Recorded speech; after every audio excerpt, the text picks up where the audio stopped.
Alright, so long story short, I wanted to make a guitar. I bought a guitar body from Warmoth Guitars. This is all Adler, however you want to pronounce that. Hardtail tremolo, so basically string through body. So hardtail bridge, actually, I should say, not tremolo. Basically turning this into a Tom Delonge Stratocaster. I was gonna buy just a Fender and then do all this, but it's very hard to find any Stratocasters that are hardtails, and I couldn't find any on Fender's website, so that's why I'm building this. Currently, too, I'm using Gracey's finishes, so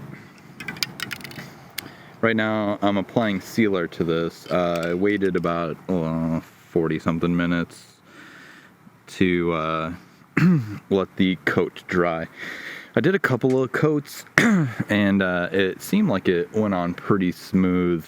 There's a few spots on here that I can tell that didn't take a lot of sealer. So I have 3 cans of that. I'm going to put 3 cans of sealer on, and then I'm doing surf green. So surf green Strat, and then I have 3 cans of clear coat as well. I will say this much: if you guys buy a Stratocaster body or something from a Warmoth and you want to build your own guitar, do yourself a favor. From Warmoth, they do all of this sealer and all that for you. I originally was gonna paint this with polyurethane, like automotive paint. It was candy orange with a shimmer, but because this wasn't sealed and I couldn't find like a good polyurethane sealer to seal the body with, I just figured I would paint a different guitar that candy orange. So I'm gonna be taking that Epiphone Dot Studio that I got and turning that into the Tom DeLonge EOS 333 with the Dirty Fingers humbucker. I have to do a lot of work to that. I'm taking out the neck pickup, and I'm basically going to be putting a block of maple or something in there and then epoxying that into place and painting that entire guitar. It's worn brown with the satin finish. I put racing stripes on it, like the Tom DeLonge racing stripes, and it looked cool, but I really just hate that it's the way that it looks, so I'm going to be finishing that one. Anyways, if you buy a guitar body from Warmoth, if you still want to paint it yourself, just have them do the paint prep work. I think it's like they seal it and do all that shit for you and then send you the body ready to paint. Because the sealer needs to seal the body. There's a lot of places on here, like around the horn, that I've noticed that didn't really look like they took a lot of the sealer. And then also too, these, like, I tried to spray as much sealer as I could into the cavities, the holes, because when push comes to shove, I'm gonna clear coat it and I'm gonna have to wet stain this. So I think I'm gonna have to get like some wax or something to put in here. I'm not going to show you guys every step of this because that would be like a 30-minute video, and I'm going to try to make this as short as possible. This might take a month or two for me to finish completely, but we'll see. It is the 1st of 2023, so Happy New Year, Merry Christmas to you guys. If you don't see this until February or March, then, you know, took me that long. But anyways, got to seal this. So Gracey's finishes said to do like 4 to 6 coats of sealer and then sand it with 400 grit. So I'm assuming just to level block sand it and then apply more sealer until the body is completely sealed. Because yeah, so we're gonna get onto that. I'm not gonna show you me spraying the body a million times because I think that will be repetitive. 4 to 6 coats of the sealer, block sand it at 400, 4 to 6 coats again. I wait a half hour in between each one of the coats, spray it until the can's done. So basically I'll wind up sanding this guitar like 3 times from each can of sealer. So 1 can, 4 coats, 6 coats, sand it 400 weight, clean it off, tack rag it. Another can of sealer, 400, block sand it, smooth it out. Same thing, over and over. I don't think I have to show you guys that, but yeah. All right, so I just finished up one of the cans. You guys probably really can't see this that well, so I'm gonna try to. All right, so I might not be able to see it that great.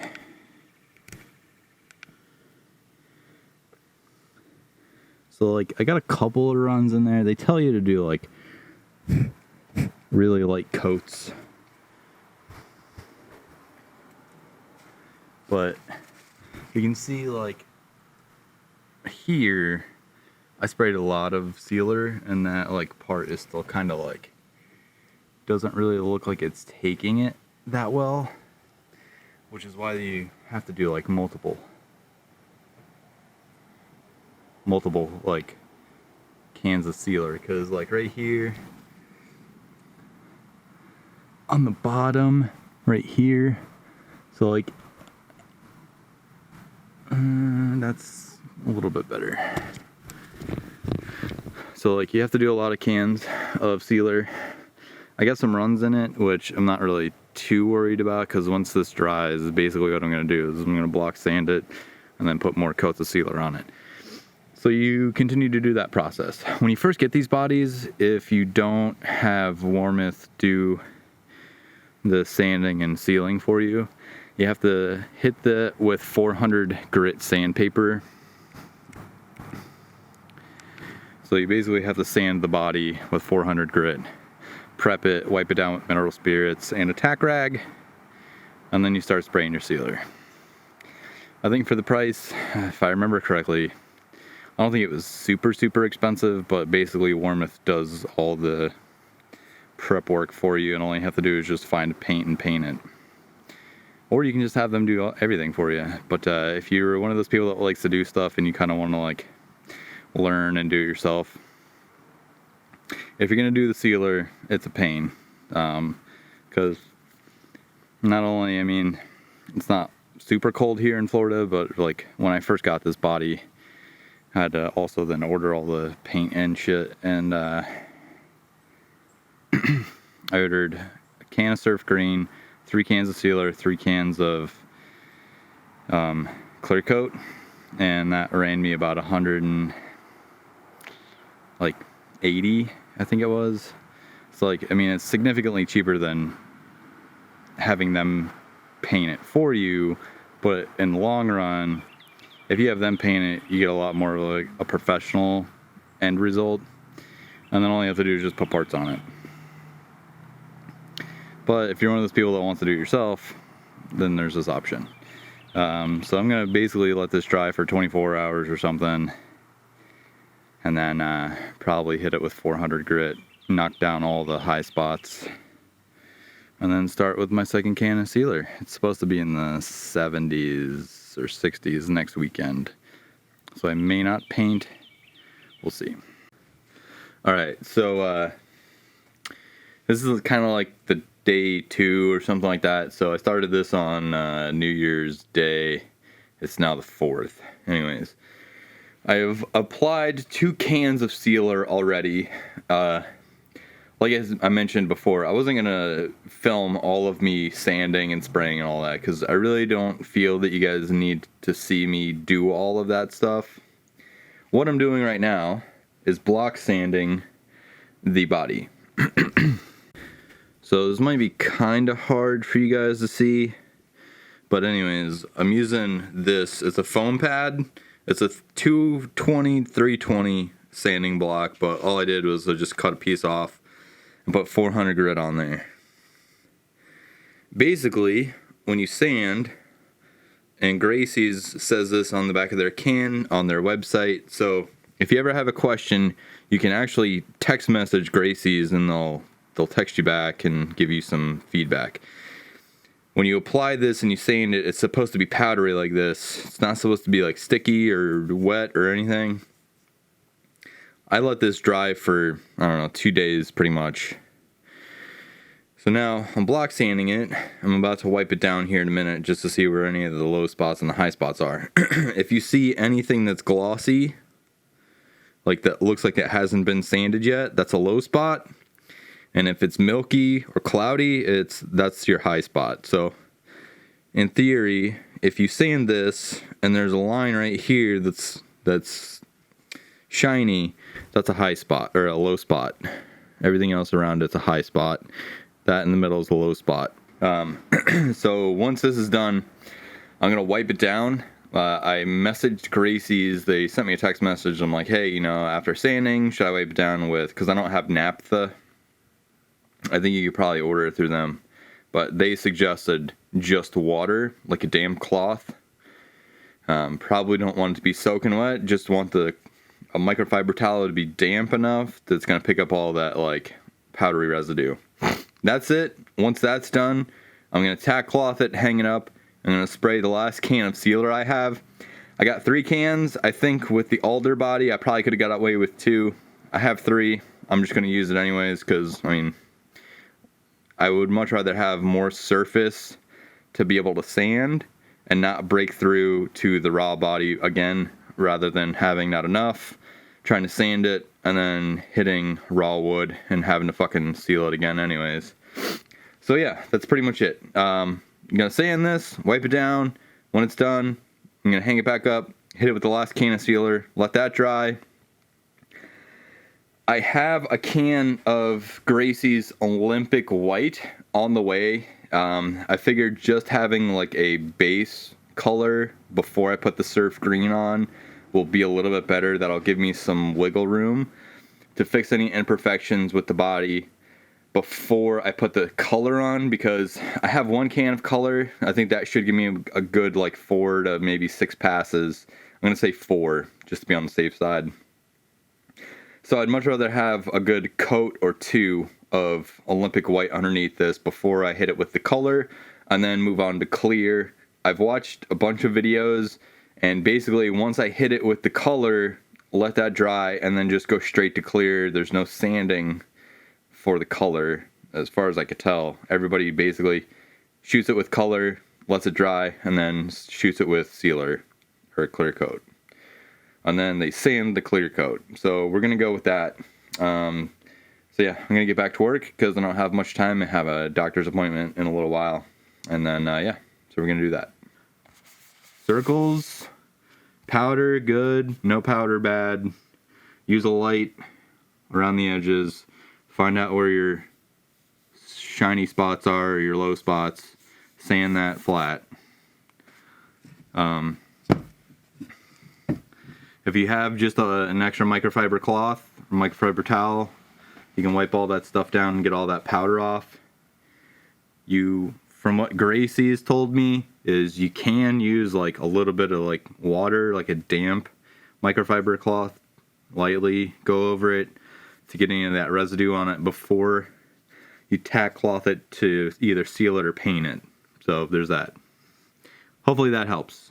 We're putting the last can of sealer on this guitar body, and I want to go show you something. So it was a little cooler out this morning, mostly because we had like a small cold front come through Florida. So right now it's about 68, almost 70 degrees, which is the ideal temperature to start painting. I started it a little bit earlier today, so it was like 65, 66. Might have been too cold, but I want to go show you guys something on the guitar body right now. Basically, what happened was,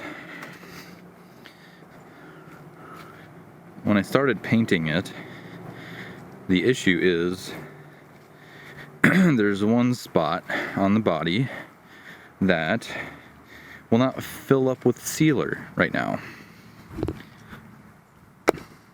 So there's the body, right? It looks good. See if you can see that. Right here on the body, like this very edge, is not filling up with sealer. So I've pretty much almost used the entire can. I don't really know how well you can see that, but you see that it's kind of glossy right here, and then it's flat. You see that? Do you see it? So right there is not filling up with sealer. So I still have a pretty decent amount in the can that I'm trying to finish off. So it could have been a very good possibility that it was just too cold out this morning and the wood shrank while I was sealing it, which might be a good thing, it might be a bad thing, but if it's shrinking when it's cold outside, then that means that I probably would have gotten the paint to start cracking and doing what nitrocellulose does, which is give it that weathered kind of textured look after a while, which I'm not necessarily like, I mean, that's cool, it looks cool, but I want to fill that grain as much as possible, which is why I'm putting 3 cans of sealer on it. So this will be the last can. I'm going to let it dry and then sand it again, and then I've got Olympic white as an undercoat. So I couldn't really find any information from Gracey's or Madison's music, but I figured watching the Warmoth video, if you guys probably watch that if you're building a guitar and using nitrocellulose, or if you just bought a guitar body from Warmoth, I think this is another good reason why you just have Warmoth do the pre-prep stuff and then choose whatever paint you want, because I think from what I can gather from Warmoth is that they use polyurethane to paint their guitars with, and unless you want the retro nitrocellulose lacquer look, and if you don't really care about the finish and you want it to get weathered and worn, then that's cool. I mean, I get it. If I had known, I probably would have just had Warmoth do the prep work. I probably still would have chose to paint it myself, just because, like, I mean, it's still a pretty good bargain and you get like a pretty nice finish from them, but I don't know, I feel that when you paint something yourself, it gives you a sense of accomplishment. So anyways, I'm gonna quit rambling on. We gotta wait for this stuff to dry so I can continue to try and seal that piece of wood that's not sealing. Anyways, so we'll meet back once we're getting ready to paint the Olympic white. Alright, so I think it's been a couple of weeks since the last time I made any portion of this video. So last time I basically sanded down the last bit of sealer and then I painted the Olympic white on top. This has been drying for 2 weeks pretty much, or maybe even a little bit longer than that, because it's been really cold and rainy on the weekends. When I get off of work, it's like 5:30 and it's kind of dark by that time, so there's no real like drying time. Anyways, so I started sanding this down, and I kind of already got the back. I don't know if you can really see, but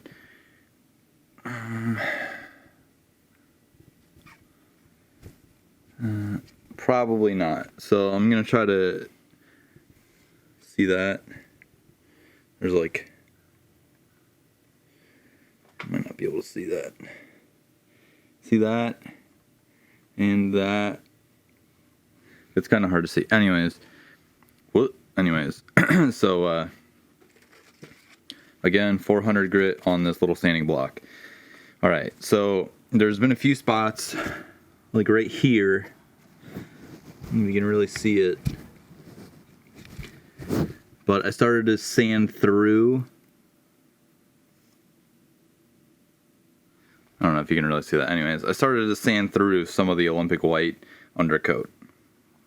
It's not a huge deal because 90% of the body has been sandable to the point where I'm able to get like divots and like high spots and low spots to level out.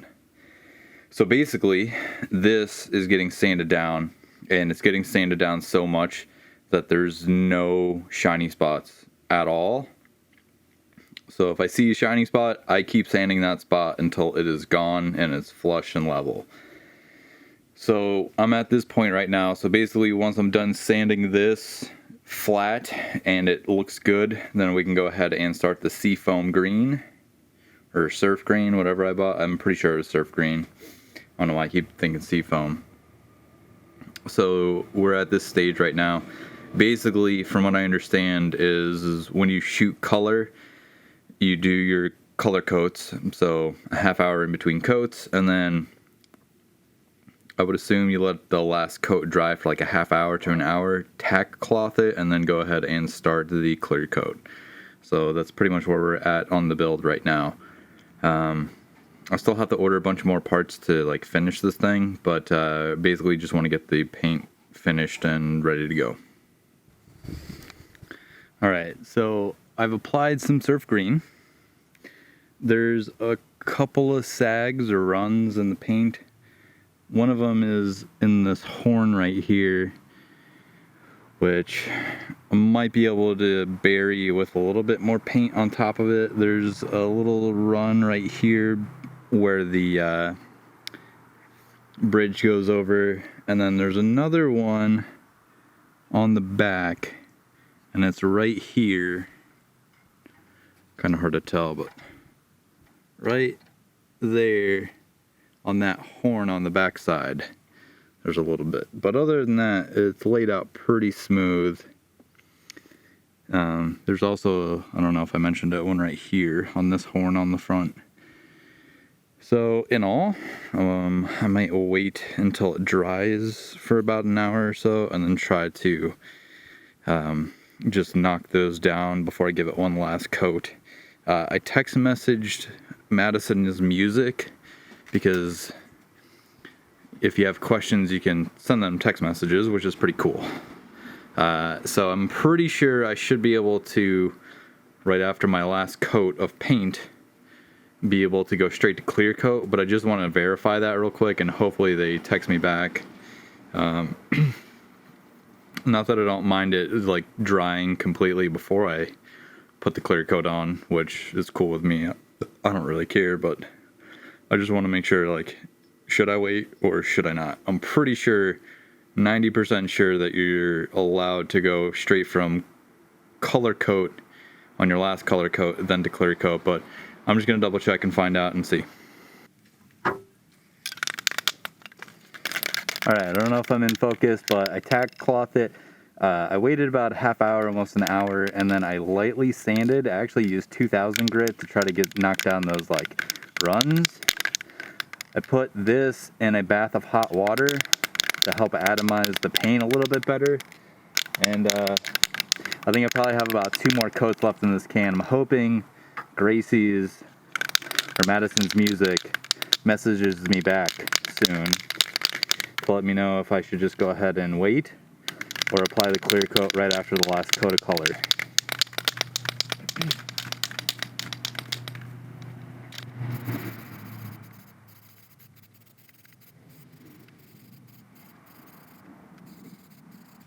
Alright guys, I just got the text message from Madison's Music. You can apply the clear directly after the last coat of color. So, I have a little bit left in this rattle can. I'm going to let that dry for a couple minutes, use the rest of it, and then get my clear coat set up, and we're going to do a light dusting of clear coat. Alright, so we put clear coat on. I did what Gracey's said.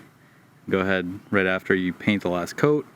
I gave it like, I don't know, maybe 15-20 minutes while I heated up the clear coat in a hot bath of water. Tack clothed it, and then I hit it with a very light mist coat of clear. Waited about like 5 or 10 minutes, and then I did another one. I just got done using the first can. There are a lot of dust specks in the paint. So if you're gonna do this, make sure you have some place to shoot it. If it's outside, at least be able to build like some covering around it. Unfortunately, I didn't do that. So there we go. Let's go!